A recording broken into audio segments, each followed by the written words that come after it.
A Psique Evolution agradece por estar conosco nessa nova jornada no audiobook Mindset, capítulo 4, Esportes, o Mindset de um Campeão. Se inscreva no canal se ainda não é inscrito, dê seu like, ative o sininho para receber novos conteúdos sobre qualidade de vida emocional e compartilhe esse vídeo, nos ajudará e muito a divulgar o canal da Psique Evolution. Desejamos um ótimo audiobook para você. Capítulo 4, Esportes, o Mindset de um Campeão. Nos esportes, todos acreditam em talento. Até mesmo, ou principalmente, os especialistas. Com efeito, a noção de talento nato vem do esporte. Alguém que tem aparência de atleta, se move como um atleta e é um atleta, tudo sem fazer esforço. Tão grande é a crença no talento nato que muitos olheiros ou técnicos vivem tentando encontrá-los e as equipes se rivalizam pagando somas exorbitantes para consegui-los. Billy Biani era um talento nato. Todos concordavam que ele seria o próximo Babe Ruth. Mas faltava uma coisa a Billy Biani, o mindset de um campeão. Como nos conta Michael Lewis em Moneyball, o homem que mudou o jogo, no segundo ano do ensino médio ele era o cestinha da equipe de basquete, jogava de quarterback no time de futebol americano e era o recordista em tacadas no de beisebol. Com a média de mais de 50% em uma das ligas mais competitivas do país. Seu talento era real. Mas, quando as coisas passaram a correr mal, Biani ficou sem saída. Não era simplesmente o fato de que ele não gostava de fracassar, ele parecia não saber como lidar com o fracasso. Tudo piorou quando ele passou das ligas inferiores para as superiores nos campeonatos de beisebol. Cada vez que tinha de ocupar a posição de rebatedor, tudo se transformava em pesadelo, em mais uma humilhação, e, a cada oportunidade desperdiçada, ele se desesperava. Um olheiro disse: Billy achava que nunca podia falhar quando tentasse tomar uma das bases. Isso lhe diz alguma coisa? Será que Biani tentou resolver seus problemas de maneira construtiva? Não, claro que não, porque esta é uma história de mindset fixo. O talento natural não requer esforço. Esforço é para os outros, os menos dotados. O talento nato não pede ajuda. Isso seria uma confissão de fraqueza. Em suma, quem tem talento nato não analisa suas deficiências nem procura livrar-se delas por conselho ou pelo treinamento. A própria ideia de que tenha deficiências é aterradora. Assim tão aferrado ao mindset fixo, Biani ficou encurralado. Era prisioneiro de seu enorme talento. Como jogador, ele nunca se recuperou do mindset fixo, mas conseguiu fazê-lo como empresário de esportes imensamente bem-sucedido. Como isso aconteceu? Havia outro jogador, que viveu lado a lado com ele e o acompanhou nas ligas inferiores e nas superiores, Lenny Dykstra. Não tinha nenhuma fração dos dotes físicos e da capacidade natural de Biani, mas este o olhava com admiração. O próprio Biani mais tarde afirmou: ele não pensava em fracasso. E eu era o oposto. E prosseguiu: comecei a entender o que era um jogador de beisebol, e vi que não era eu. Era Lenny. 5 Observando, ouvindo e refletindo, Biani começou a perceber que o mindset era mais importante do que o talento. E não muito depois disso, ao fazer parte de um grupo que procurava introduzir uma maneira completamente nova de buscar jogadores e de gerenciar uma equipe, ele compreendeu que marcar pontos nas corridas até a base, o objetivo essencial do beisebol, tinha muito mais a ver com técnica do que com talento. Armado com esses insights, e na função de gerente geral da equipe dos Oakland Athletics, em 2002, Biani levou sua equipe a 103 vitórias naquela temporada, conquistando o campeonato da divisão e quase quebrando o recorde de vitórias consecutivas da Liga Americana. A equipe tinha a folha de pagamento mais reduzida do beisebol. Não compravam talento, e sim mindset. A noção de talento nato. Quase como na prestidigitação. A dotação física não é como os dotes intelectuais. É visível. Tamanho, robustez e agilidade. São coisas aparentes. A prática e o treino são também visíveis, e produzem resultados visíveis. Você poderia pensar que isso derrubaria o mito do talento nato. Podemos ver Muggsy Bogues jogando basquete na NBA com apenas 1,57 metros de altura, ou Doug Flutie, o franzino quarterback que jogou nos Patriots da Nova Inglaterra e nos Chargers de San Diego. Podemos ver Pat Gray, o jogador de beisebol que só tinha um braço e que chegou às divisões superiores. Ben Hogan, um dos maiores golfistas de todos os tempos, era completamente desajeitado. Glenn Cunningham, o grande corredor, tinha as pernas horrivelmente queimadas e danificadas. Larry Bird era muito pouco ágil. Podemos ver atletas de baixa estatura, desajeitados ou até mesmo deficientes, que triunfam, e espécimes quase divinos que não conseguem. Isso não deveria nos dizer alguma coisa? Os especialistas no boxe confiavam nas medidas do físico, a que chamavam a voz da fita métrica, a fim de identificar o talento nato. Mediam o punho, a envergadura, a expansão do tórax e o peso dos lutadores. Muhammad Ali não preenchia as medidas consideradas ideais. Não era um talento nato. Tinha grande velocidade, mas não possuía o físico nem a força e os movimentos clássicos de um grande lutador. Na verdade, lutava boxe de forma completamente errada. Não bloqueava os socos do adversário com os braços e os cotovelos. Batia como um amador. Mantinha o queixo exposto. Recuava o torso para escapar ao impacto dos golpes do contendor, o que, segundo José Torres, era como alguém que no meio dos trilhos procurasse evitar o impacto de um trem que vinha em sua direção, não passando para um lado ou outro da linha, e sim correndo para trás. Sonny Liston, adversário de Ali, possuía realmente um talento nato. Tinha tudo: tamanho, força e experiência. Sua potência era lendária. Era inimaginável que Ali pudesse vencer Sonny Liston. O combate era tão ridículo que na hora da luta a ocupação na arena estava pela metade. Mas, além da agilidade, o brilho de Ali estava na mente. Estava em seu cérebro, e não em sua força muscular. Ele avaliou o adversário e tratou de atacar sua jugular mental. Não.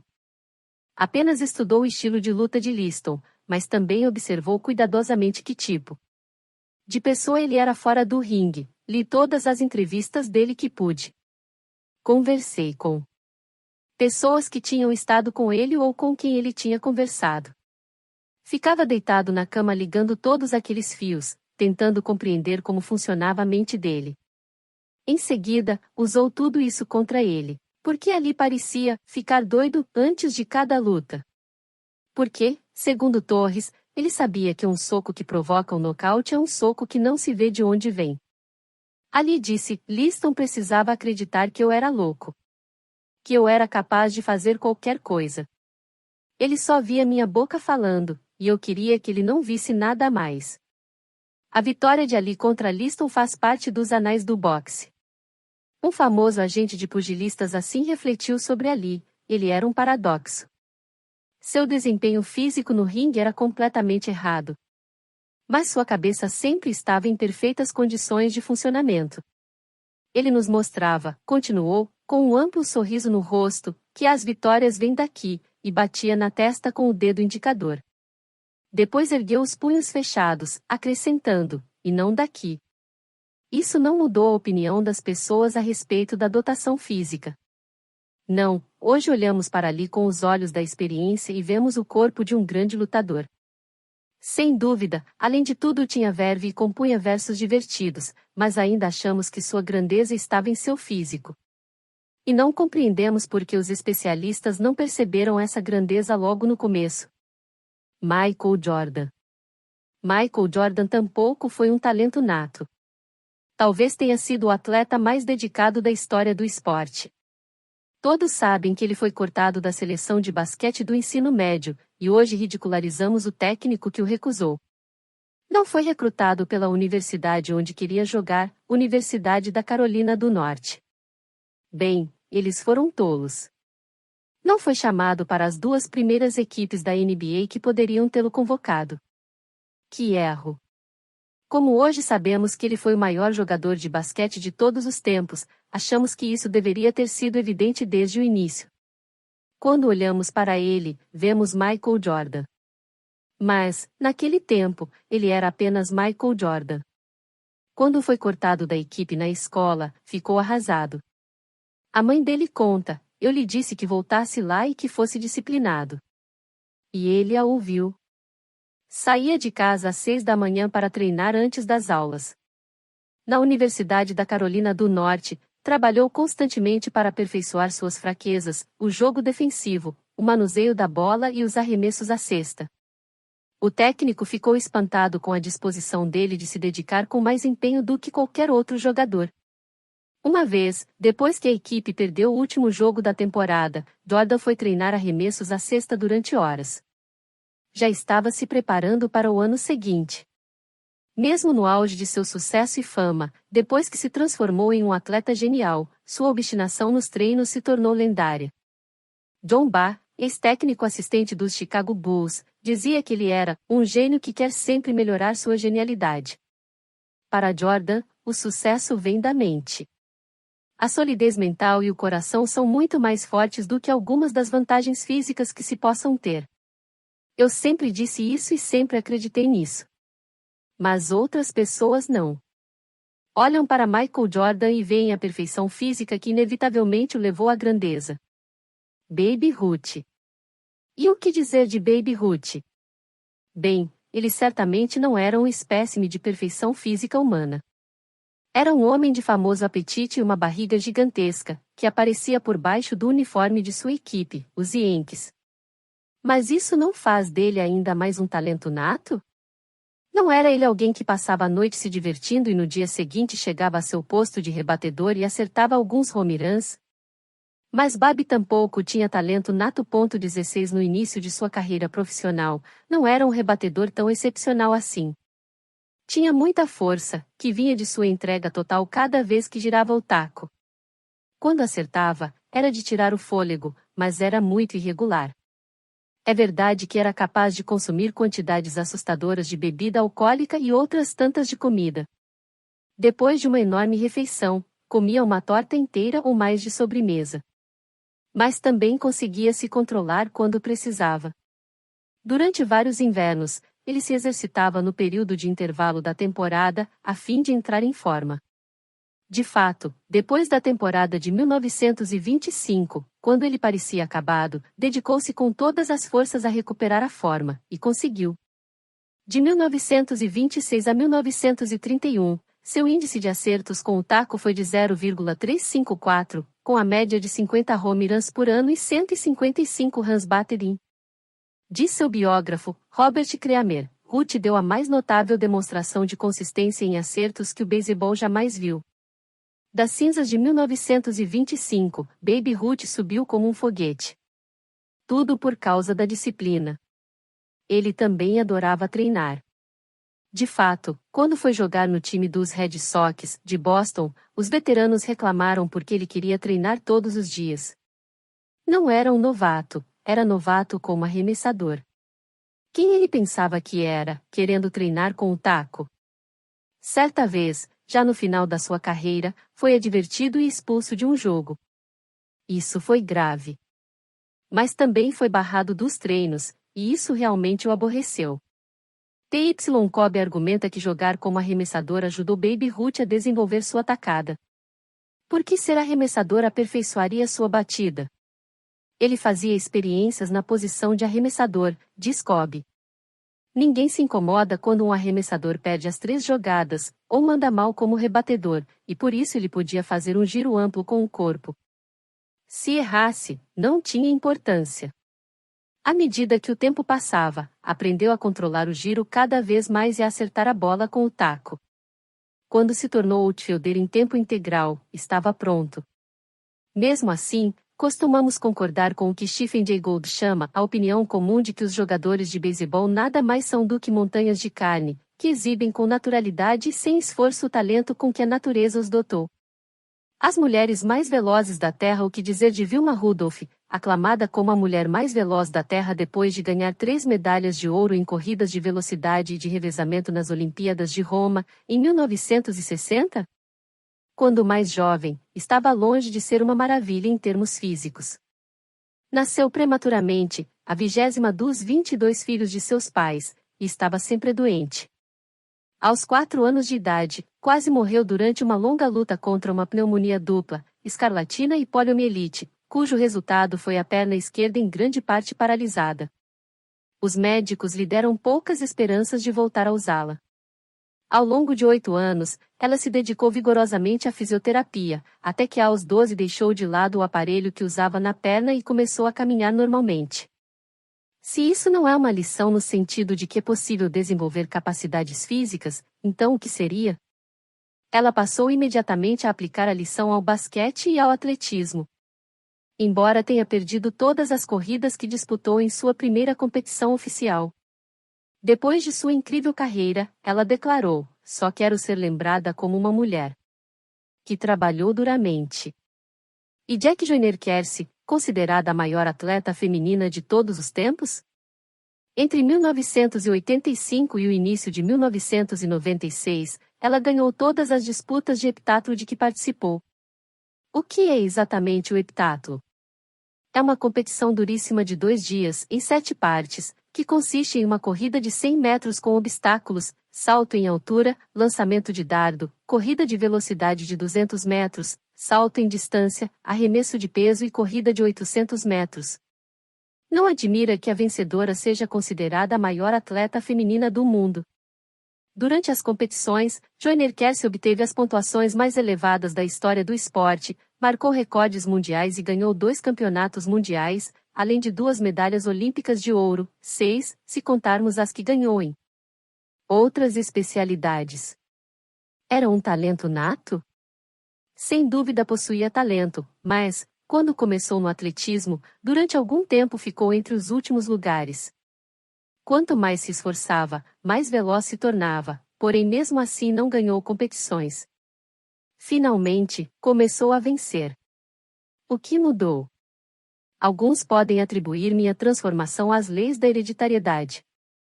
Mas creio que foi minha recompensa por todas aquelas horas de trabalho nas trilhas dos campos, nas calçadas do meu bairro e nos corredores da escola. Compartilhando o segredo de seu contínuo sucesso, diz ela, quando me vejo melhorando, há algo que me motiva e me excita. Ainda me sinto assim, depois de 6 medalhas olímpicas e 5 recordes mundiais.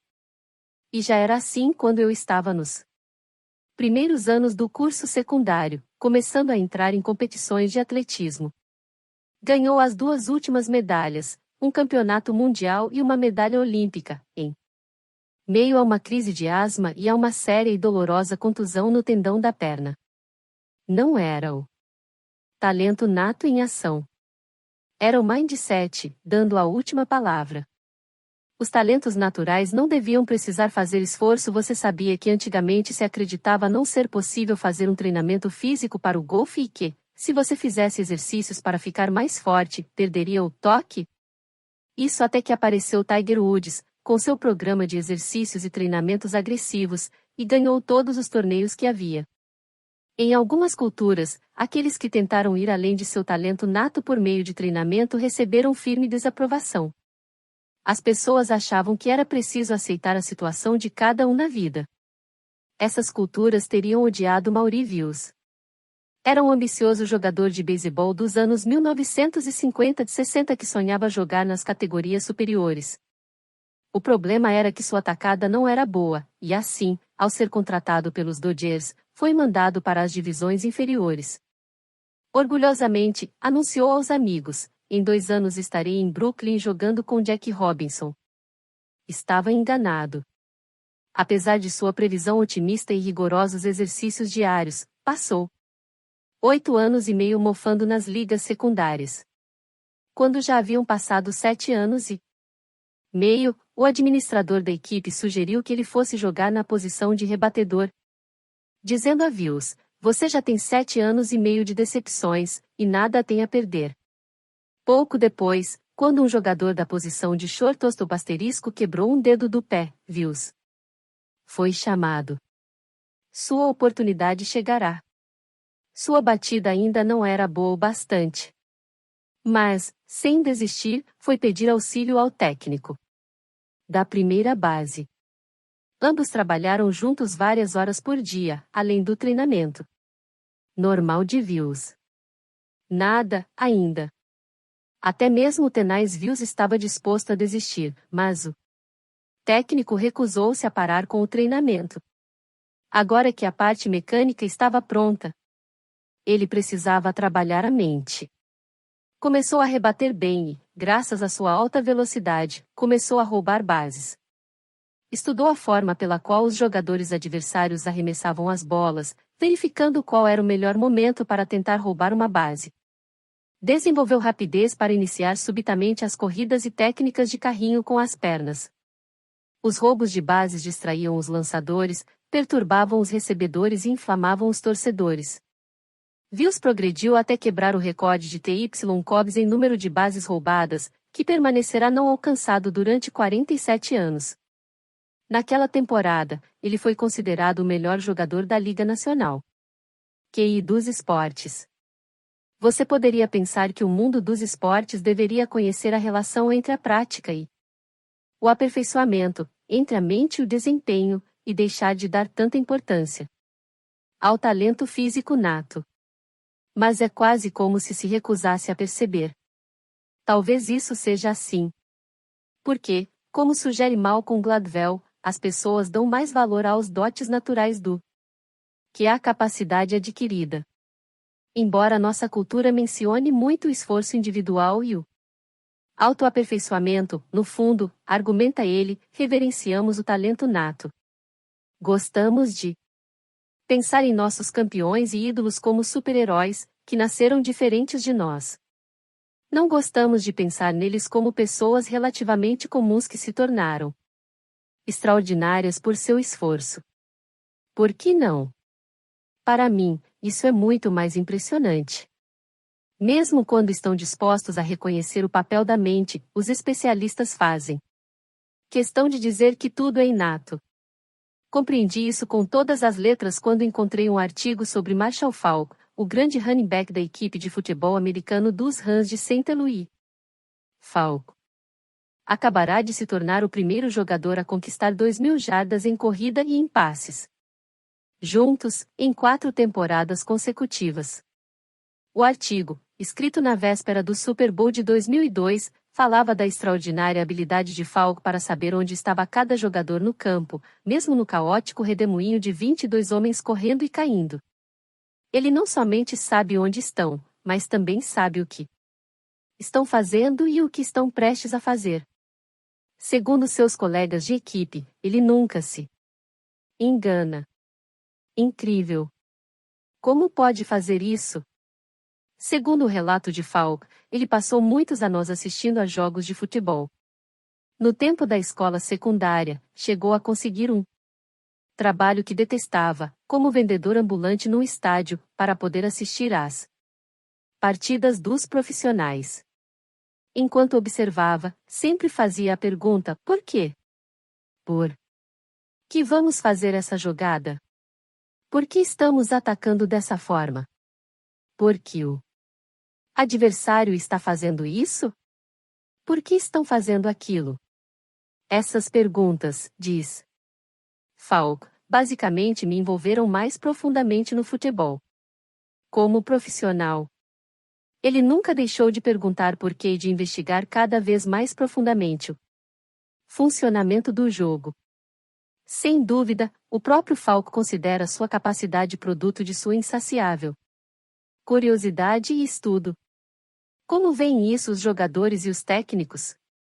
Como um domingo, Marshall tem um QI mais alto do que qualquer jogador com quem já joguei, diz um veterano companheiro de equipe. Outros colegas descrevem sua habilidade para reconhecer com precisão o posicionamento defensivo do adversário como o dom de um sábio. Admirado com a gama de suas habilidades, um técnico explicou: é preciso uma inteligência futebolística Inata para conseguir fazer isso tudo. Caráter. Mas será que não existem talento nato, atletas que realmente pareçam possuir algo mais? Desde o começo? Sim, e, assim como aconteceu com Billy Biani e John McEnroe, isso às vezes é uma maldição. Com todos os elogios a seu talento e com o pouco que tem de trabalhar ou se esforçar, é fácil cair em um mindset fixo. Bruce Jenner, medalhista de ouro. No decathlon nas Olimpíadas de 1976, diz: se eu não fosse disléxico, provavelmente não teria conquistado uma medalha olímpica. Se tivesse sido melhor na leitura, talvez tudo tivesse sido mais fácil, talvez os esportes fossem mais fáceis, e eu nunca teria percebido que a maneira de progredir na vida é o trabalho árduo. Os talentos natos, elevados com sua superioridade, não aprendem a se esforçar nem a lidar com os reveses. Essa é a história de Pedro Martinez, o brilhante arremessador que jogava nos Red Sox de Boston e que se autodestruiu justamente quando mais precisavam dele. Mas a história vai além, é uma história sobre caráter. Um grupo de jornalistas esportivos do New York Times e do Boston Globe tomou a ponte aérea da Delta para Boston. Eu também estava nesse voo. Eles iam assistir ao jogo número 3 das eliminatórias de 2003 do Campeonato da Liga Americana, entre os Yankees de Nova York e os Red Sox de Boston. Falavam sobre caráter, e todos concordavam, os de Boston com relutância, que os Yankees o possuíam. Entre outras coisas, recordavam o que os Yankees haviam feito por Nova York 2 anos antes. Foi em outubro de 2001, e os nova-iorquinos tinham acabado de passar pelo 11 de setembro. Eu estava lá, e ficamos arrasados. Precisávamos de alguma esperança. A cidade precisava que os Yankees dessem tudo o que tinham, que chegassem à World Series. Mas os Yankees também tinham passado por aquilo, e estavam feridos e exaustos.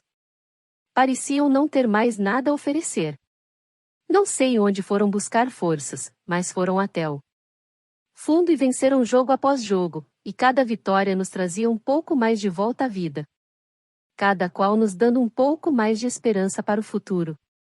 Nutridos por nossa necessidade, tornaram-se campeões da região leste da Liga Americana, depois campeões da Liga Americana e finalmente chegaram à World Series, onde lutaram valentemente.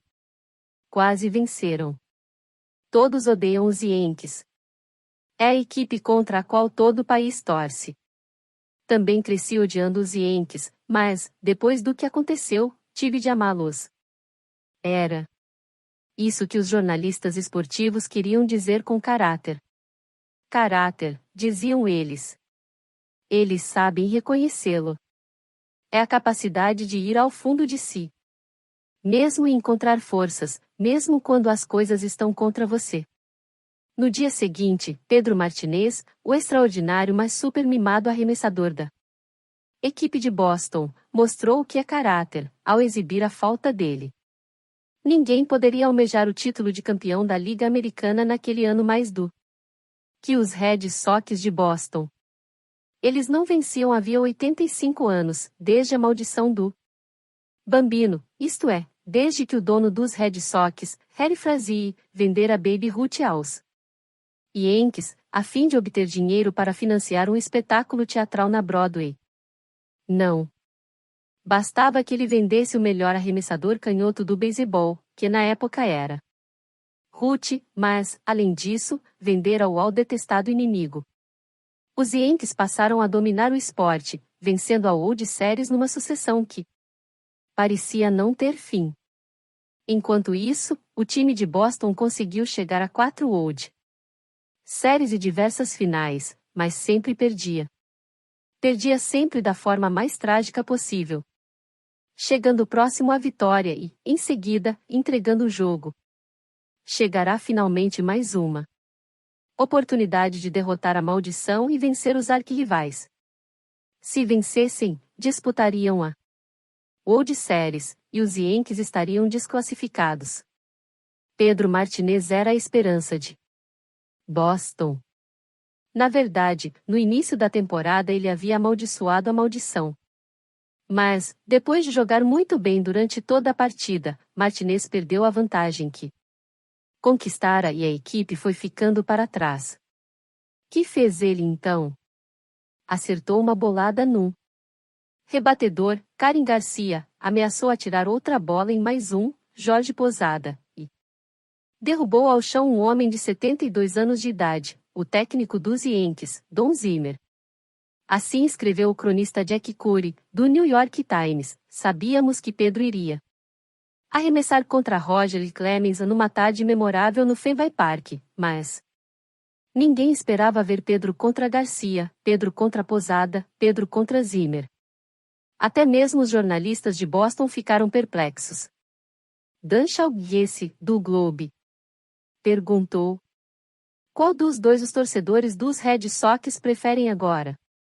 Roger Clemens, que manteve a linha e se comportou como um profissional na noite de sábado, ganhando o jogo para sua equipe, apesar de sua ira evidente. Ou Martinez, o menino que atira a bola no adversário depois de perder a vantagem e em seguida aponta para a própria cabeça e para Jorge Posada, jogador dos Yankees, ameaçadoramente, como quem diz: você é o próximo? A torcida dos Red Sox não gosta de ouvir, mas Martinez só atrapalhou no último sábado, foi uma vergonha para o beisebol. Ele escapa porque é Pedro, e a diretoria dos Sox o protege. Será que pelo menos uma vez ele poderia admitir que errou? Assim como Billy Biani, Pedro Martinez não sabia tolerar a frustração, não sabia buscar dentro de si mesmo e transformar uma derrota importante em uma vitória importante. Tampouco era capaz, como Billy Biani, de admitir seus erros e aprender com eles. Por haver se desesperado em vez de fazer o seu trabalho, os Yankees venceram a partida e ganharam as eliminatórias por um jogo de diferença. Os repórteres que estavam no avião concordaram com o fato de que o caráter é tudo. Confessaram, porém, não saber de onde provinha. Mas creio que, a esta altura, começamos a compreender que a origem do caráter é o mindset. Agora sabemos que existe um mindset que mergulha as pessoas na noção de que têm talento, de que são especiais. Quando as coisas vão mal, elas perdem o foco e a capacidade, pondo em risco tudo o que desejavam conseguir, neste caso, tudo o que a equipe e a torcida desejavam ardentemente. Também sabemos que existe um mindset que ajuda as pessoas a lidar com os reveses. Indica-lhes boas estratégias e as leva a agir em seu próprio interesse. Mas esperem. A história ainda não acabou. Um ano depois, os Sox e os Yankees novamente se enfrentaram num desempate valendo o campeonato da Liga Americana. Quem ganhasse 4 jogos das eliminatórias seria o campeão da liga e iria disputar a World Series. Os Yankees venceram os primeiros 3 jogos e o humilhante destino de Boston parecia estar novamente selado. Mas, naquele ano, Boston advertira suas primadonas. Venderam um jogador, tentará vender outro, ninguém o quis, e deram o recado: isto é uma equipe, e não uma coleção de estrelas. Temos de nos esforçar uns pelos outros. 4 partidas depois, os Red Sox eram os campeões da Liga Americana. Em seguida, venceram a World Champions. Foi a primeira vez, desde 1904, que a equipe de Boston conseguiu vencer os Yankees em uma disputa de campeonato da Liga, demonstrando 2 coisas. Primeiro, que a maldição terminara. Segundo, que é possível aprender a ter caráter. Mais sobre o caráter. Vamos começar do começo, com Pat Sampras e o mindset de crescimento.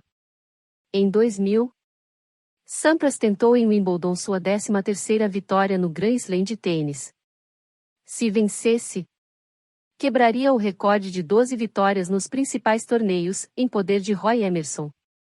Embora tivesse conseguido chegar à final, não tinha jogado bem durante o torneio e não estava muito otimista quanto às suas possibilidades contra o jovem e poderoso Patrick Rafter. Sampras perdeu o primeiro set, e estava prestes a perder o segundo. No tie-breaker, o score era 4-1 contra ele. Conforme ele mesmo admitiu, senti que a vitória estava escapando. Que teria feito McEnroe? Que teria feito Pedro Martinez? Que fez Sampras? Assim relatou William Roden. Ele procurou um quadro de referência em que pudesse se apoiar. Sampras disse: quando há uma possibilidade de virar o jogo, você pensa em partidas anteriores nas quais perdeu o primeiro set, mas reagiu e venceu os 3 seguintes. Há tempo. A gente reflete sobre as experiências passadas, sobre a capacidade de reagir. De repente, Sampras ganhou 5 pontos seguidos, e depois isso aconteceu mais 2 vezes. Tinha vencido o segundo set e ainda estava no jogo. Ontem à noite, disse Roden, Sampras demonstrou todas as qualidades dos heróis. A perda do primeiro set, a vulnerabilidade da derrota iminente, depois, a reação e o triunfo final. Jack Joyner-Kersee estimulou-se durante um ataque de asma por ocasião do último campeonato mundial. Estava em meio à prova de 800 metros, a última do heptatlo, quando percebeu que o ataque estava próximo. Continue movendo os braços, instruiu ela a si própria. Não vai ser muito forte, portanto continue. Você pode conseguir. O ataque não vai ser muito forte. Você tem ar suficiente. Já está na frente, corra o máximo que puder nesses 200 metros finais, Jack. Foi dando as instruções a si mesma até chegar à vitória. Tenho de dizer que este foi meu maior triunfo, considerando as adversárias e os problemas que tive. Se eu realmente queria ganhar, tinha de reunir forças. Em sua última Olimpíada, o pior aconteceu. Uma grave contusão no tendão obrigou a abandonar o heptatlo. Ficou arrasada. Já não podia participar de sua prova preferida, mas poderia competir na de salto em distância, alguns dias mais tarde? Os primeiros 5 saltos apontaram para uma resposta negativa. Ela não estava sequer próxima do nível necessário para obter uma medalha. Mas no sexto conseguiu a medalha de bronze, mais preciosa do que as de ouro que já tinha. A energia para aquele sexto salto veio de todas as minhas decepções ao longo dos anos. Juntei todas as minhas dores e as transformei em um desempenho poderoso. Joyner-Kersee também mostrou ter as qualidades das heroínas, a derrota, a vulnerabilidade do fracasso iminente, em seguida, a reação e o triunfo final. Caráter, coração, força de vontade e mentalidade de campeão. Pode ser chamado por vários nomes, mas é a mesma coisa. É o que faz você treinar e é o que lhe permite ir buscar no fundo de si mesmo aquilo que é preciso encontrar quando mais necessita. Lembram-se de McEnroe, contando tudo o que deu errado e o fez perder as partidas que perdeu? Em um momento estava muito frio, em outro fazia muito calor, às vezes estava com ciúmes, outras vezes com raiva, e muitas vezes estava preocupado com outros problemas. Mas, como nos diz Billie Jean King, a marca do campeão é a capacidade de vencer quando as coisas não vão muito bem, quando você não está jogando bem e suas emoções não são as que deveriam ser. Eis como ela aprendeu o que significa ser campeã. King estava na final do torneio de Forest Hills, jogando contra Margaret Smith, mais tarde, Margaret Smith Court, que estava no auge de sua forma. King havia jogado contra ela mais de uma dúzia de vezes e só vencera uma. No primeiro set, King jogou maravilhosamente bem. Não perdeu uma jogada sequer e conseguiu uma boa vantagem. De repente, o set terminou. Smith tinha ganhado. No segundo set, King novamente conseguiu uma vantagem dominante e estava sacando para ganhar. Quando se deu conta, Smith havia vencido o set e o jogo. Inicialmente, King ficou perplexa. Nunca antes tinha conseguido impor uma vantagem tão grande num jogo tão importante. Mas depois ela teve um momento eureka. Imediatamente, compreendeu o que significava ser campeã, uma pessoa capaz de elevar o nível do jogo quando necessário. Quando a vitória parece se afastar, essas pessoas conseguem de repente reagir e ficar 3 vezes mais potentes. Jack Joyner Kersee também teve seu momento eureka.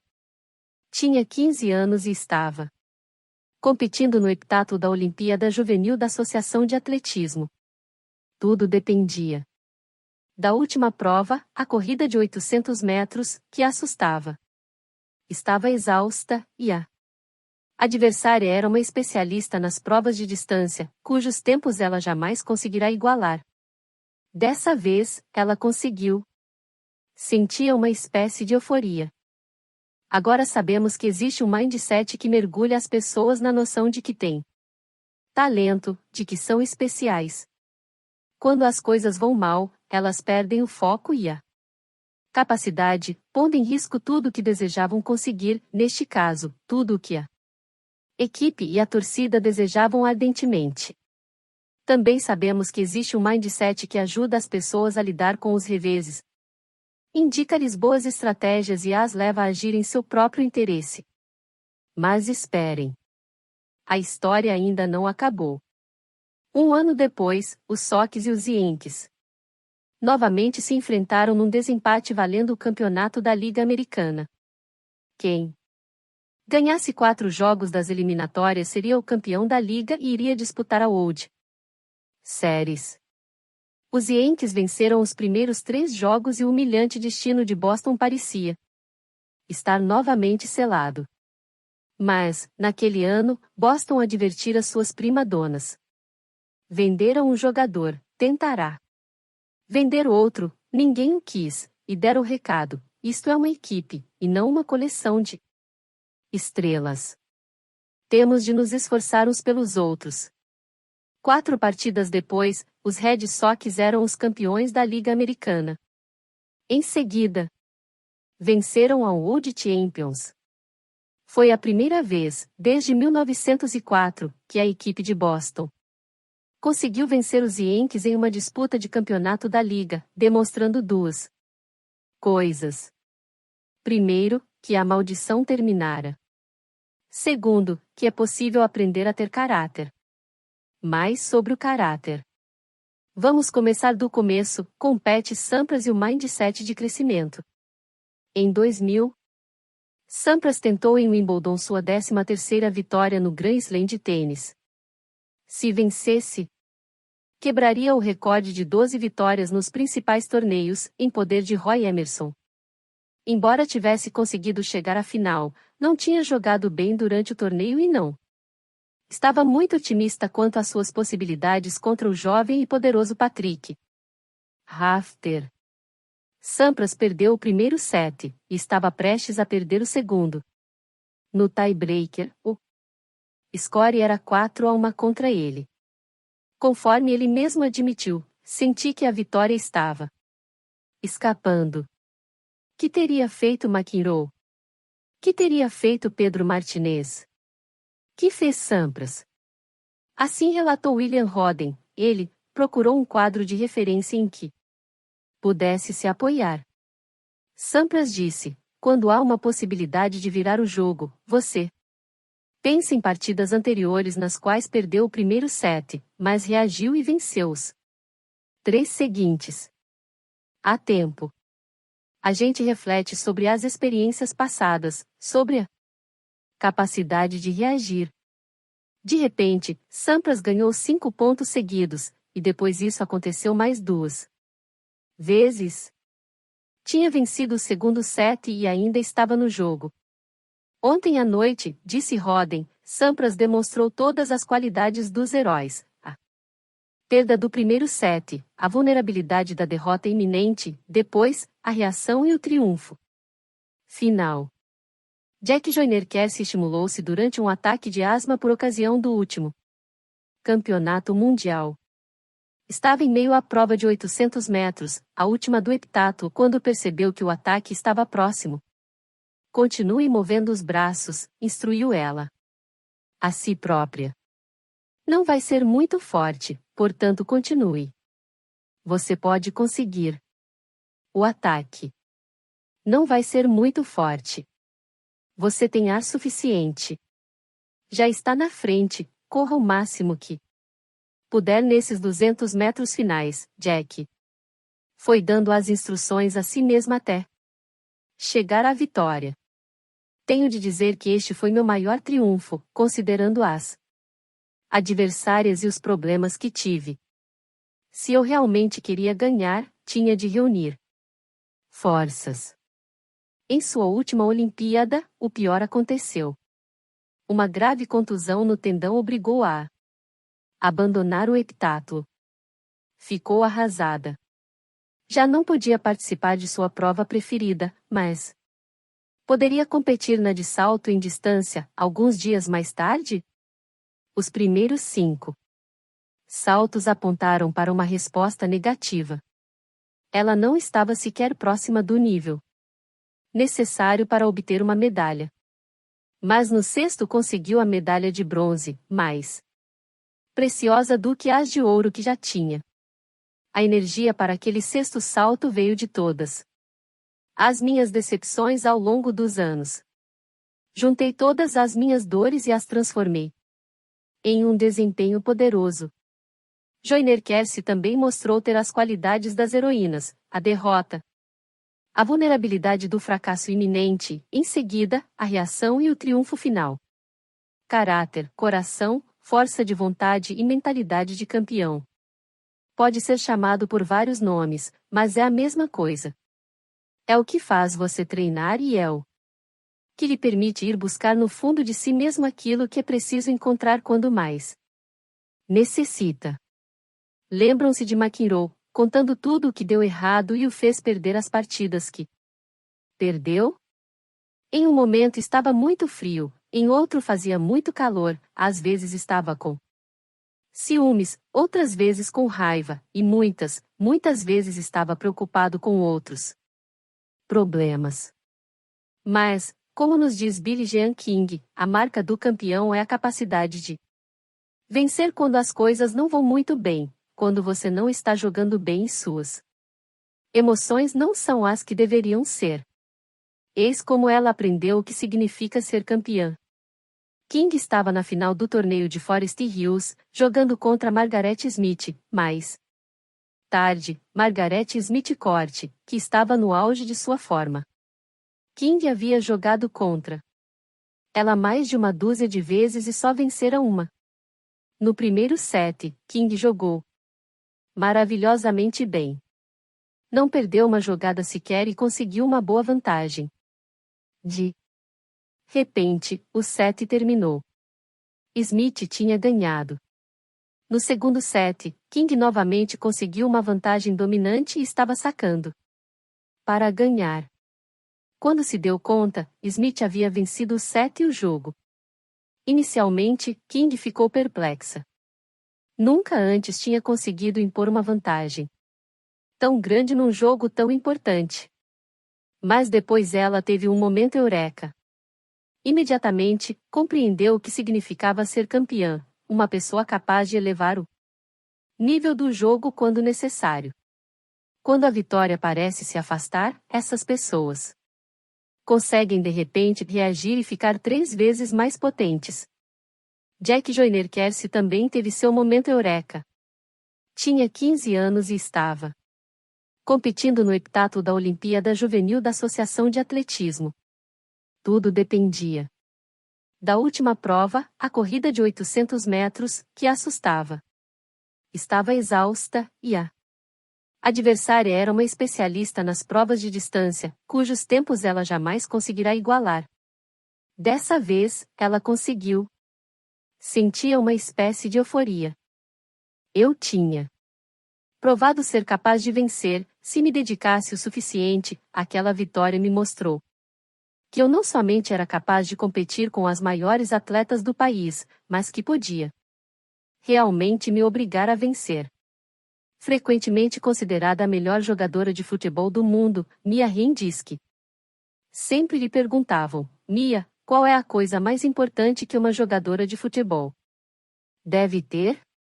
Sem hesitar, ela respondia: firmeza mental. E não estava falando de uma característica inata. Diante de 11 jogadoras dispostas a derrubar você, quando se sente cansada ou está machucada, quando os árbitros estão contra você, você não pode deixar que isso prejudique sua concentração. Como se faz isso? É preciso aprender a fazê-lo.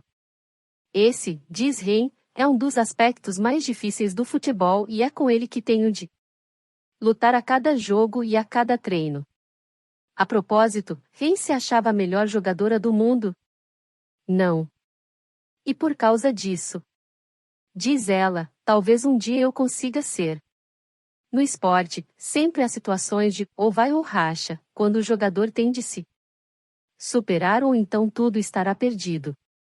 O famoso golfista Jack Nicklaus esteve nessa situação muitas vezes durante sua longa carreira profissional no torneio da PGA, quando a vitória dependia de uma única tacada.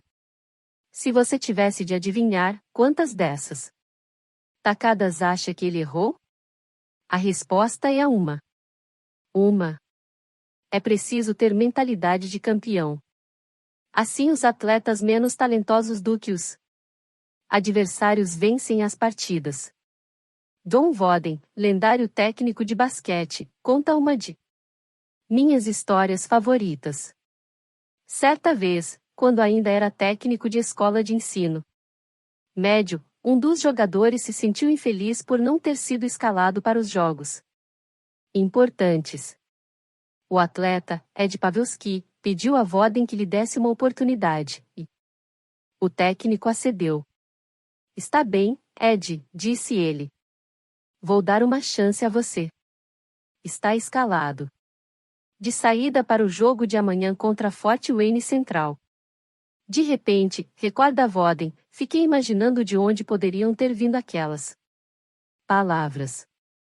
Havia 3 equipes lutando pelo primeiro lugar no estado de Indiana, uma era dela e a outra era Fort Wayne Central, com a qual tinham de jogar no dia seguinte.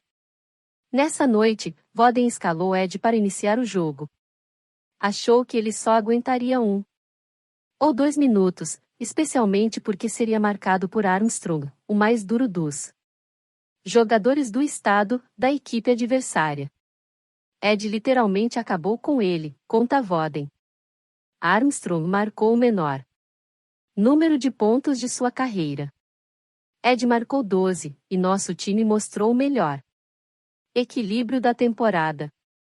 Mas, além de marcar pontos, ele jogou muito bem na defesa, nos rebotes e na armação das jogadas.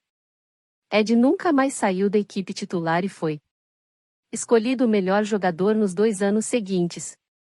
Todas essas pessoas possuíam caráter. Nenhum deles se achava especial, nascido com o direito de vencer. Eram pessoas que se esforçaram, que aprenderam a manter a concentração sob pressão, e que, quando necessário, foram além de sua capacidade normal. Manter-se em primeiro lugar. Caráter é o que lhe permite alcançar o topo e permanecer lá. Darius Traverri, Mike Tyson e Martina Hingis chegaram ao topo, mas não permaneceram lá. Seria por terem vários problemas pessoais e sofrerem contusões? Sim, mas isso aconteceu também com outros campeões. Ben Hogan foi atropelado por um ônibus e ficou fisicamente arrasado, mas conseguiu voltar ao topo. Creio que a aptidão pode nos levar ao topo, diz o técnico John Wooden, mas é preciso caráter para manter-se no alto. É tão fácil começar a achar que você é capaz de ligar-se automaticamente, sem uma preparação adequada. É preciso verdadeiro caráter para continuar a se esforçar, e se esforçar ainda mais, depois de chegar lá.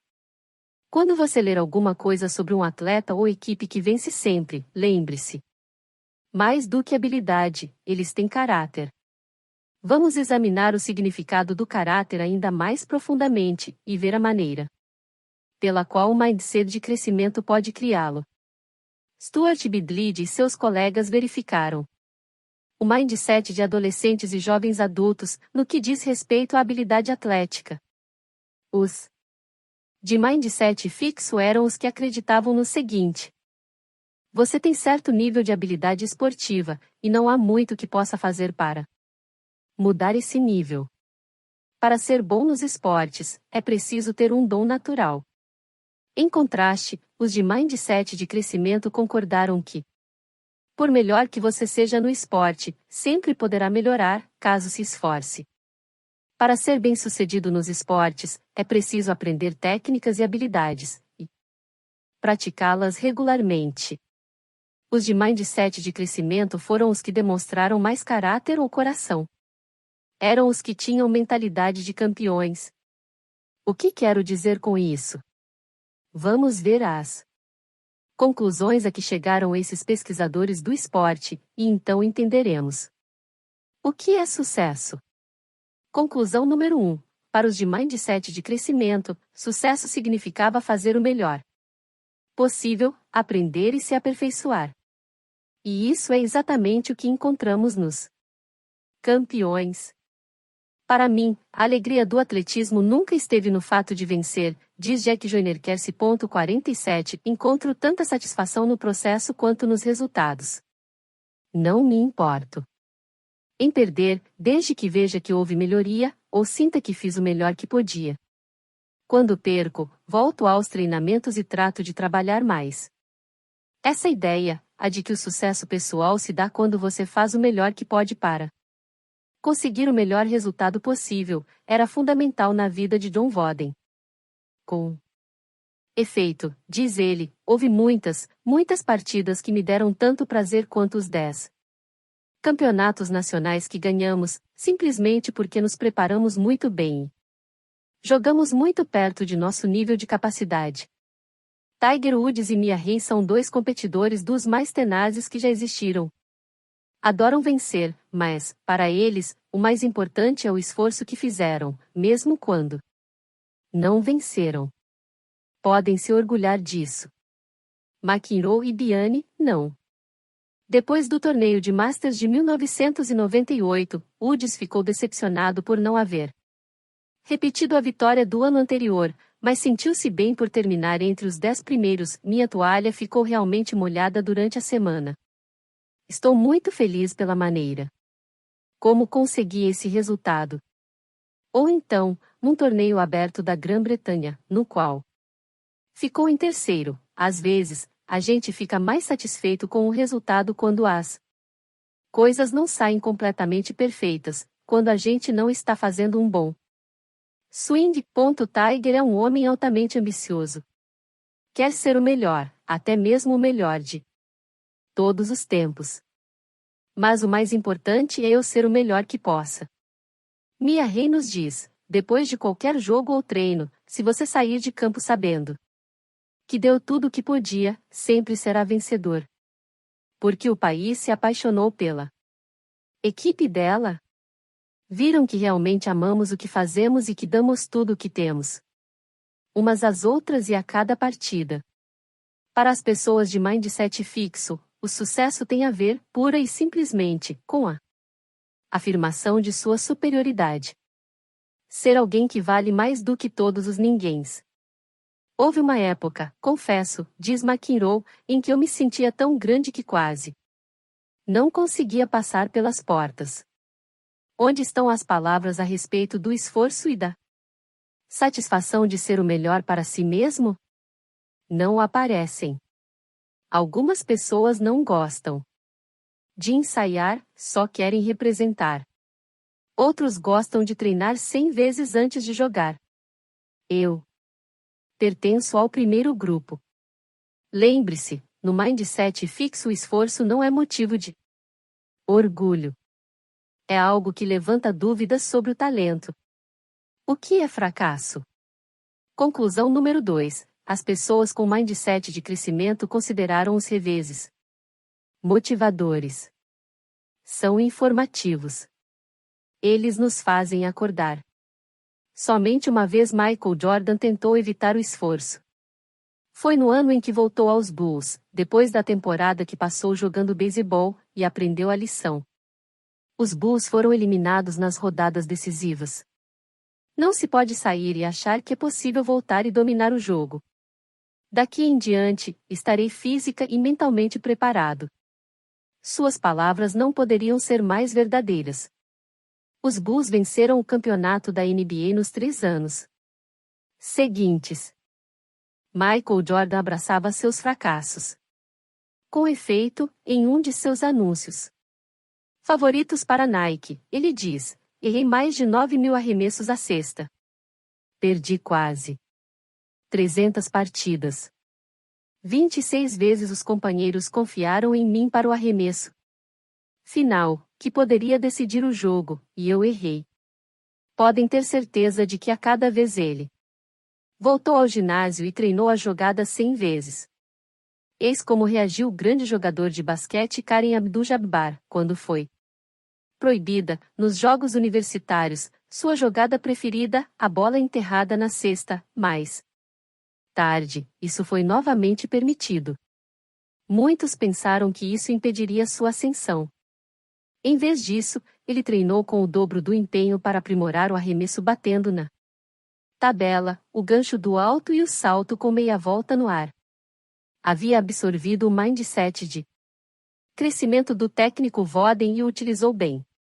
No mindset fixo, as adversidades o engessam. John McEnroe nunca conseguiu suportar a ideia de perder. Ainda pior era perder para um amigo ou parente. Isso o faria menos especial. Por exemplo, torceu desesperadamente para que seu amigo Peter perdesse no jogo final em Maui, depois que Peter vencera numa rodada anterior. Queria tanto esse resultado que não conseguiu assistir a partida. Em outra ocasião, jogou contra seu irmão Patrick numa final em Chicago, e disse a si mesmo: meu Deus, se perder para Patrick, será o fim. Vou me atirar da Torre Sears. Eis como o fracasso motivava. Em 1979, ele jogou duplas mistas no torneio de Wimbledon. Não jogou duplas mistas durante os 20 anos seguintes. Por quê? Ele e sua parceira perderam 3 sets consecutivos. Além disso, por 2 vezes McEnroe teve o saque quebrado, mas isso não aconteceu com nenhum dos demais jogadores, nem mesmo uma vez. Essa foi a vergonha final. Eu disse: chega. Não vou jogar mais. Não suporto isso. Em 1981, McEnroe comprou uma bela guitarra preta Les Paul. Naquela semana, foi assistir a Buddy Guy tocar na Checkerboard Lounge, em Chicago. Em vez de se sentir inspirado para ter aulas ou praticar, voltou para casa e quebrou a guitarra em 1000 pedaços. Eis como os reveses motivavam Sérgio Garcia, outro menino de ouro com problemas de atitude. Garcia entrará no mundo do golfe como um tufão, com suas grandes tacadas e seu jeito juvenil e encantador, parecia Tiger mais jovem. Mas, quando seu desempenho caiu, seu charme também desapareceu. Despediu vários cadis, culpando-os quando as coisas iam mal certa vez, perdeu uma jogada ao escorregar e pôs a culpa no sapato. A fim de castigar o sapato, atirou-o longe com um pontapé.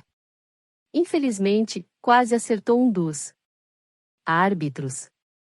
São esses os engenhosos remédios para o fracasso no mindset fixo. Assumir o controle do sucesso. Conclusão número 3. As pessoas de mindset de crescimento nos esportes, assim como na aula de química preparatória para a medicina, dominam os processos que levam ao sucesso e que o conservam. Porque a habilidade de Michael Jordan não pareceu diminuir com a idade. Jamais. Velho, ele perdeu energia e agilidade, mas, para compensar, esforçou-se ainda mais em seu condicionamento e em sua movimentação, como o arremesso com salto e meia volta e o célebre arremesso na trajetória descendente. Começou na liga como enterrador e saiu como o jogador mais completo de todos os tempos. Tiger Woods também dominou o processo. O golfe é como uma amante fugidia. Quando pensamos que a conquistamos, ela certamente nos abandonará. O famoso técnico Bud Harmon diz que o swing no golfe é a coisa mais difícil de ser aperfeiçoada no esporte. Na prática não se pode repetir completamente um swing confiável. É sempre uma obra inacabada. 67. Por isso, mesmo os maiores astros do golfe não ganham sempre, e podem até passar muito tempo sem ganhar, como aconteceu com Woods mesmo no auge de sua carreira. E é também por essa razão que é fundamental dominar o processo. Com isso em mente, o pai de Tiger tratou de ensiná-lo a cuidar de sua atenção e de sua estratégia. 68. O velho Woods costumava fazer exclamações ruidosas e atirar objetos, justamente quando o jovem Tiger ia fazer o swing. Isso o ajudou a controlar as distrações. Conhecemos alguém que poderia ter aproveitado esse tipo de treinamento? Quando tinha 3 anos de idade, o pai já o ensinava a pensar na estratégia do golfe. Uma vez, o pequeno Tiger atirou a bola atrás de um grupo de árvores, e o velho Woods perguntou qual era o seu plano. Woods deu continuidade ao que seu pai iniciou, assumindo o controle de todos os elementos de seu jogo. Experimentou constantemente coisas que deram certo e que não deram, mas também tinha um plano de longo prazo que o orientava. Conheço meu jogo. Sei o que quero realizar e sei como chegar lá. Da mesma forma que Michael Jordan, Tiger Woods administrou sua motivação. Para isso, transformou o treinamento em diversão. Adoro trabalhar minhas tacadas, experimentando-as de várias maneiras, e provar a mim mesmo que sou capaz de acertar determinada tacada se quiser. E fez isso pensando em um rival oculto, que o desafiaria. Ele faz o percurso em 12 tacadas. Preciso de uma razão para me esforçar tanto. Ele está em algum lugar. Ele faz com 12 tacadas. Mark O'Meara, parceiro de golfe e amigo de Woods, teve oportunidade de escolher. Não é fácil jogar ao lado de alguém tão extraordinário quanto Woods. A escolha de O'Meara foi a seguinte: podia ter inveja e sentir-se diminuído pela categoria superior de Woods, ou então podia aprender com ele. Escolheu este último caminho. O'Meara era um daqueles jogadores talentosos que parecia nunca realizar todo o seu potencial. Sua escolha, a de dominar seu jogo, o fez mudar. Aos 21 anos, Tiger Woods já tinha ganhado o torneio dos Masters. Naquela noite, ele dormiu abraçado ao prêmio, a famosa jaqueta verde. Um ano depois, vestiu Mark O'Meara com a jaqueta que este havia conquistado. McEnroe não falava muito em assumir o controle. Quando estava no auge, pouco falou em aperfeiçoar seu jogo para manter-se em primeiro lugar.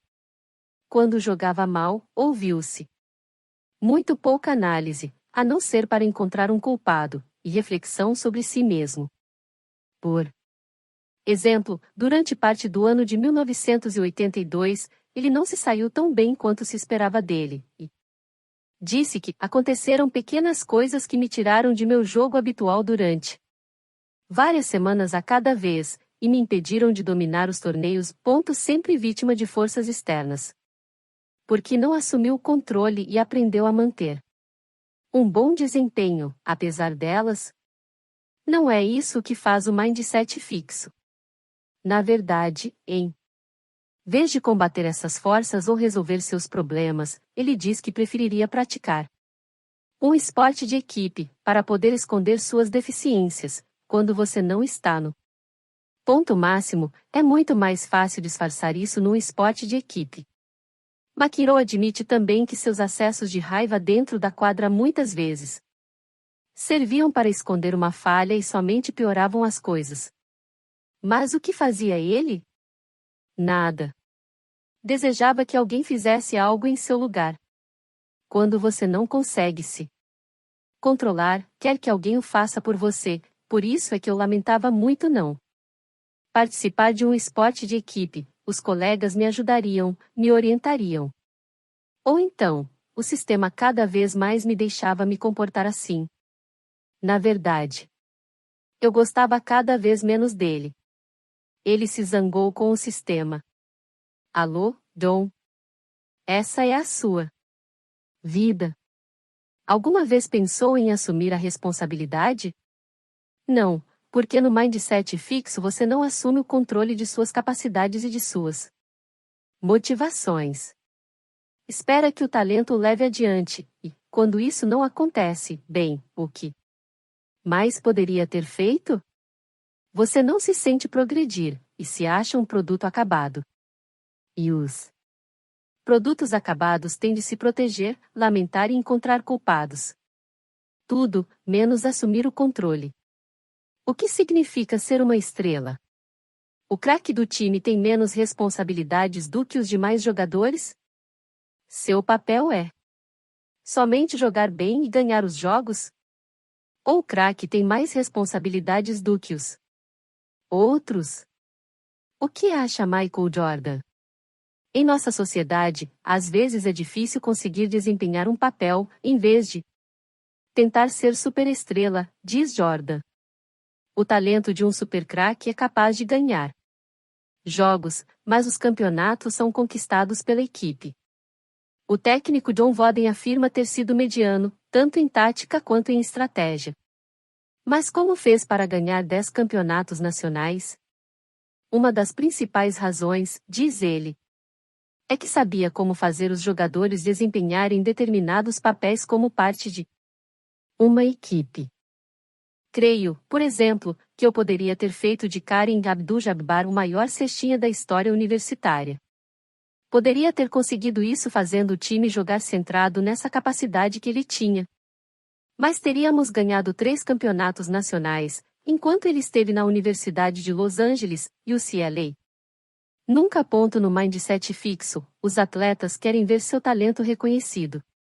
Isso significa agir como superestrela, e não simplesmente como membro da equipe. Mas, como aconteceu com Pedro Martinez, essa atitude prejudica as vitórias importantes que eles desejam conseguir. A história de Patrick Ewing é reveladora, porque ele poderia ter sido um dos grandes nomes do basquete. No ano em que foi um dos candidatos à escolha por parte dos clubes profissionais, e era de longe o jogador mais cobiçado, a sorte coube à equipe dos Knicks de Nova York, que ficaram felizes em acrescentar Ewing ao time. Agora tinham Torres gêmeas, Ewing e Bill Cartwright, o pivô central bom de cesta, ambos com 2,10 metros tinham a oportunidade de se tornar uma equipe verdadeiramente excepcional. Precisavam de Ewing para jogar na posição de atacante de ponta. Ele não gostou da ideia. O pivô é a grande estrela do time. E talvez ele não tivesse certeza de ser capaz de acertar os tiros à distância, como o atacante tem de fazer. O que aconteceria se realmente tivesse se empenhado em aprender a jogar nessa posição?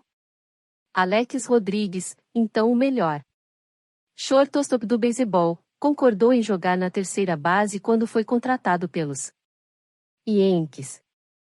Teve de treinar tudo novamente, e durante algum tempo não rendeu tanto quanto estava acostumado. O que aconteceu de fato foi que Cartwright foi jogar no Bulls, e os Knicks de Ewing nunca conseguiram ganhar um campeonato. Há também a história do jogador de futebol americano Keyshawn Johnson, outro atleta imensamente talentoso que se dedicava ao reconhecimento de sua própria grandeza.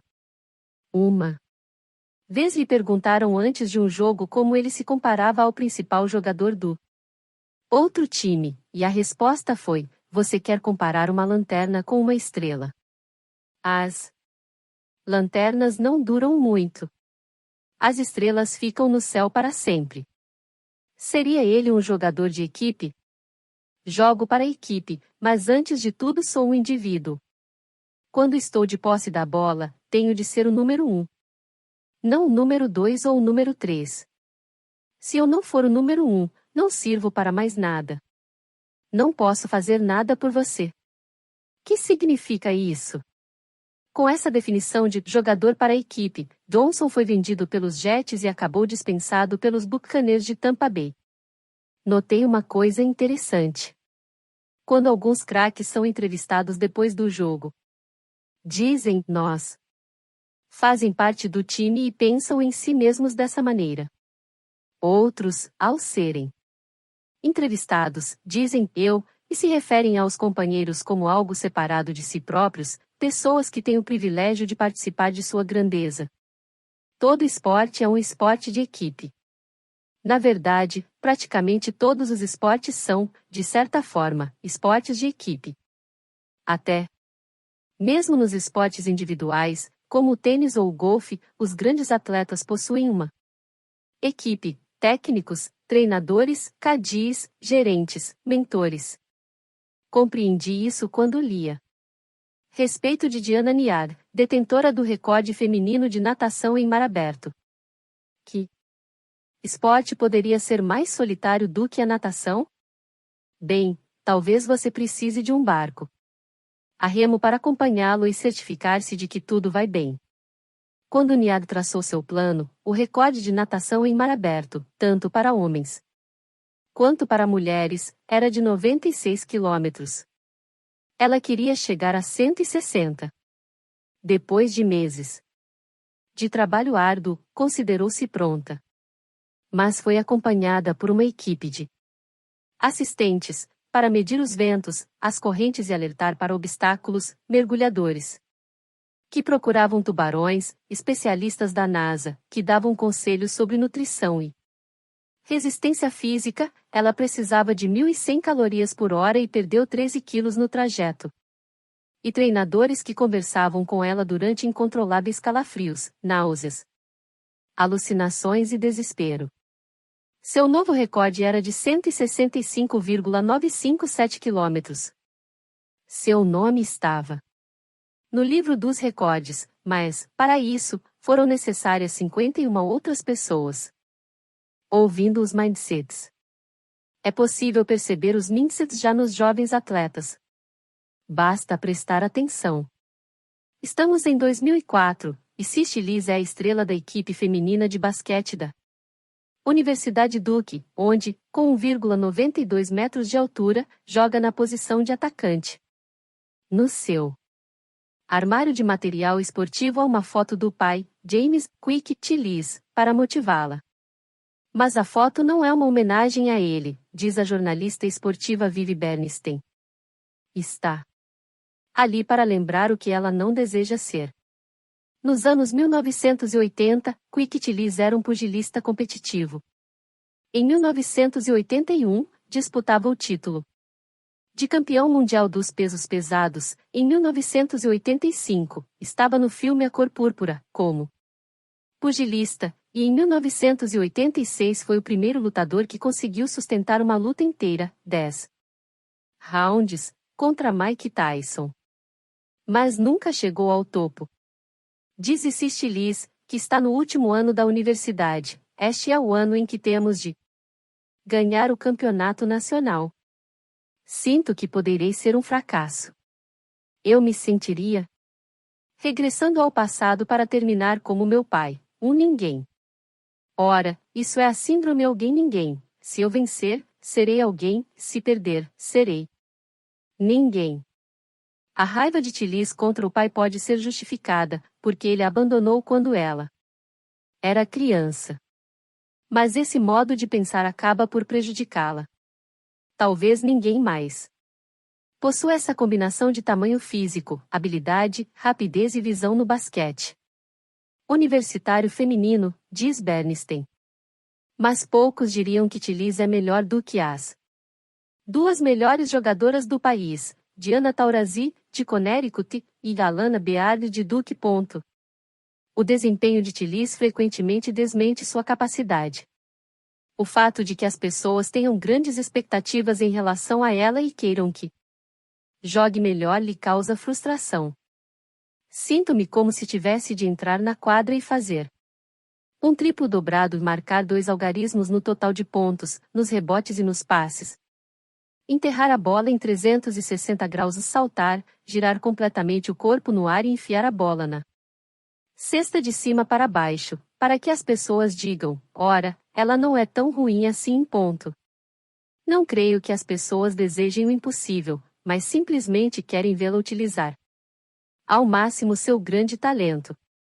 Creio desejarem que desenvolva a capacidade necessária para atingir seus objetivos.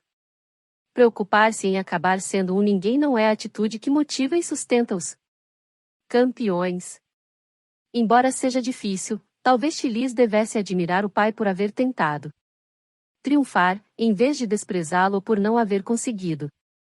Ser alguém não depende de ganhar ou perder. É ser alguém que buscou a vitória com tudo o que tinha. Se você se dedicar com todo o seu ser, e se estilis, não apenas nos jogos, mas também nos treinos, você já será alguém. Eis o outro mindset. Aos 17 anos, Candace Parker, com 1,87 metros, estava no último ano do ensino médio em Naperville, próximo a Chicago, e ia jogar na equipe das Lady Vols no Tennessee, com a grande técnica Pat Summitt. O pai de Candace é muito diferente do de Cis, e lhe ensinou outra lição: se você se esforçar em alguma coisa, receberá de volta o esforço que empregou.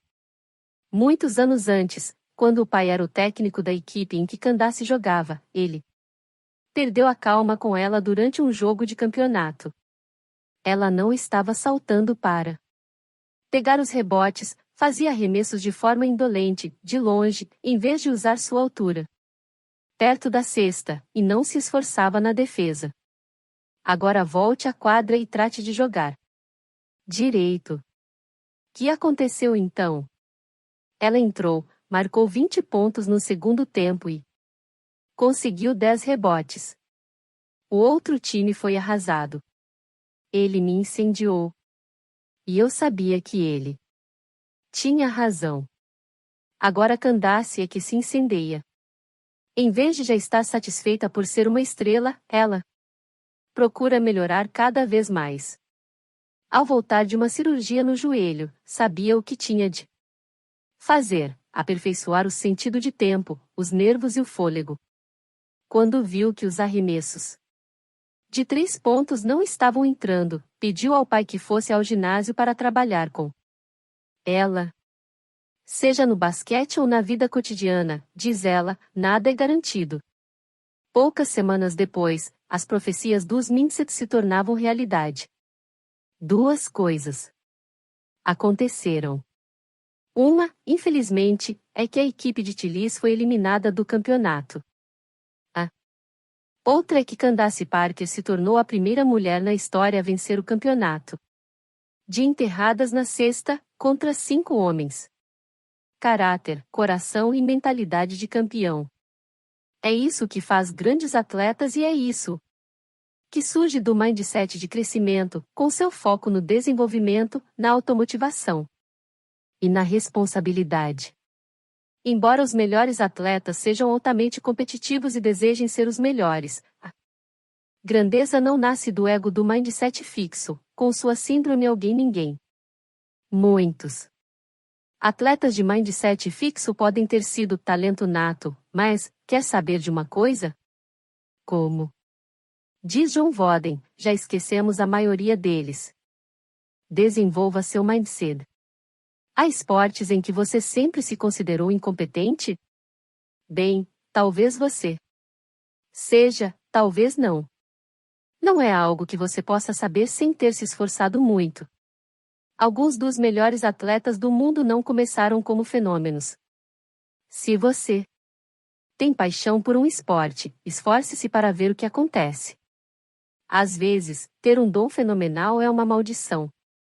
Esses atletas permanecem no mindset fixo e não lidam bem com a adversidade.